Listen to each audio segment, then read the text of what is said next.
Welcome back to AM Northwest. You know, every homeowner wants to sell their house for the most money possible and in the least amount of time. But that means you have to do the work, both before and after you list it. Here to share some valuable tips, we welcome back real estate broker Michelle Maida. Good to see you again, Michelle. Thanks for having me. Okay, let's get right to it. Let's say you're going to sell your house. What do you do to prepare your home? First of all, Yes. you hire the right realtor. Sure. And that's really important. And I just wanted to tell you a little story, and I've got to give the credit to Tony Michael, who's another realtor here in Portland, but she's a wonderful realtor. I respect her very much, and she did a little Facebook post. And here's the deal. If you're getting a divorce, are you going to hire the $400 an hour divorce attorney who's proved themselves, knows what they're doing, and is successful at what they do? Or are you going to go online and find a $100 an hour attorney and hire them to do the divorce? Depends. Do I have any money? It's kind of the same thing. Well, do I have any money? Will you have any money when it's over? There's that, I mean, too. that's the whole thing. That the end of selling a house is what is your seller going to net? Yeah. And yes, you want them to make the most money that they are going to make. So you need somebody to guide them through getting the house ready to put on the market. Yeah, and that's a big thing, is preparing the home. It's a big thing, and we're in a really good market. This is the best market we have seen since 2022. Really? 2022, it changed in about August when the interest rates shot up. You know, by September we were at 8%, and then it started slowly coming down, but it all was over 7. This is the busiest market we've seen, and yet don't think it's a buyer's market, because we have a shortage of inventory. Yeah. Like always. Yeah. And if you present a home at the right price, present it properly, staged properly, whether you hire a stager or you have somebody that knows what they're doing come in and help you stage your house with your own things, then you're going to get multiple offers. Because you say the big one too is decluttering. Decluttering is huge. Right, huge. It is huge. And if you think you've decluttered enough, declutter again. No, have me come in and tell you, because I will tell you that I don't want to see any more than 3 items on any given surface, even if it's a 20-foot long kitchen counter.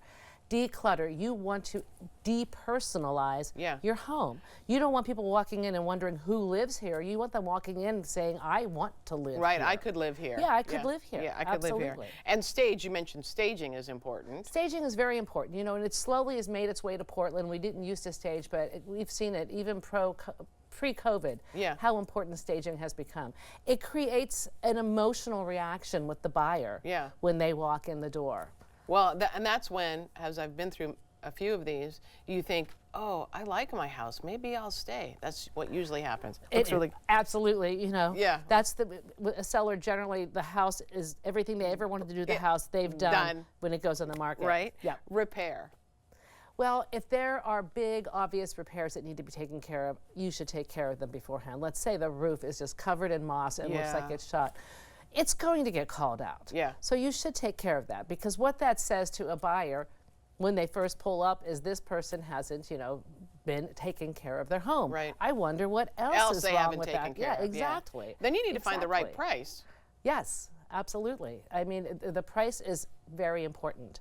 If you overprice a house, and this is what you have to be aware of when you're selling a house, don't hire somebody who's buying the listing. If you're going to talk to 3 realtors and 2 realtors tell you $600,000 and the 3rd realtor tells you $725,000, there's a problem. Yeah. Because we're all looking at the same data. Yeah. And if it's overpriced, it will sit on the market, it will slowly come down, buyers will stop looking because they think something's wrong with the house when there's actually nothing wrong with the house except that it's overpriced. Right.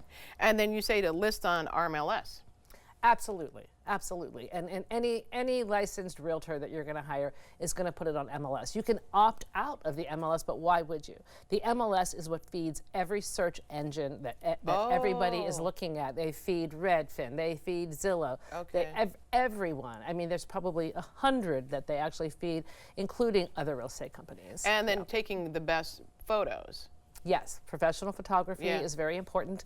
If you have a kind of funky house, you need a good photographer with the right kind of lens. You need people to come in. People will spend about 3 seconds, maybe not even that, on the first photo, which has to be exterior on the RMLS before they decide whether they're even going to look at the rest of the photos or not. Entryway is so important. Advertise. Advertising. Well, what you really want is somebody who knows how to market the house. I mean, sure, you're going to put it on the RMLS.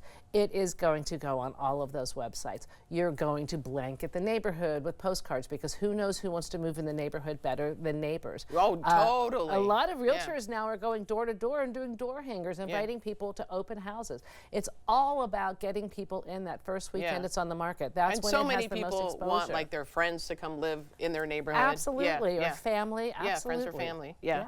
Yeah. And then hold the open houses. Yes, hold the open houses. And yes, it's true. 75% of it is the realtor's going to get more business when they do open houses. But the other 25% is your buyer is probably going to walk through that door. Right. Right? Right. Yeah. And I would assume too is like be ready for when someone wants to come take a look at your house. You just have to figure that out. You've got to figure it out. Yeah. Do you need an hour notice? Yeah. Do you have animals?